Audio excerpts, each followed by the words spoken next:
ایک سوال کثرت سے پوچھا جاتا ہے جمعہ کے دن معتکف کا غسل سنت جی جمعہ کے لیے تو جمعہ کے لوازم بھی ثابت ہیں، لہٰذا یہ غسل کی اجازت ہونی چاہیے۔ جب دوسری مسجد میں جا کر جمعہ پڑھنا جائز ہے، غسل کی بھی اجازت ہونی چاہیے۔ اس مسئلے میں تحقیق یہ ہے کہ ہمارے امام ابو حنیفہ کے نزدیک، ظاہر ہم حنفی ہیں، ہمارے امام ابو حنیفہ کے نزدیک نہ غسل تبرید کی اجازت ہے نہ غسل سنت کی اجازت ہے۔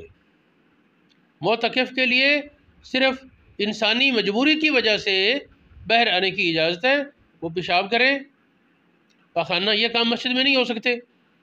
اگر کھانا لانے والا کوئی نہیں تو کھانے کے لیے اجازت ہے جانے کی، اور باقی کاموں کے لیے اجازت نہیں۔ ہاں غسل فرض ہو جائے کسی پر، پھر اس کے لیے اجازت ہوگی باہر آنے کی۔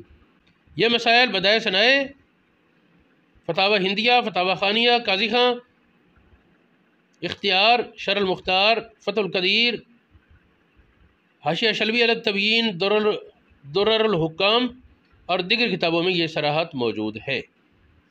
ہاں امام مالک کے نزدیک غسل جمعہ کی اجازت ہے، امام مالک ان کے نزدیک غسل جمعہ کی اجازت ہے، لیکن ظاہر ہم مالکی تو نہیں، ہم تو حنفی ہیں، تو ہمیں فقہ حنفی پر چلنا چاہیے۔ باقی اس میں اشارہ یہ بھی ہے کہ اگر کسی کو شدید مجبوری پیش آ جائے تو وہ دوسری فقہ پر عمل کر لے، لیکن اس کی پھر شرطیں پوری کرے گا۔ اللہ پاک توفیق عطا فرمائے۔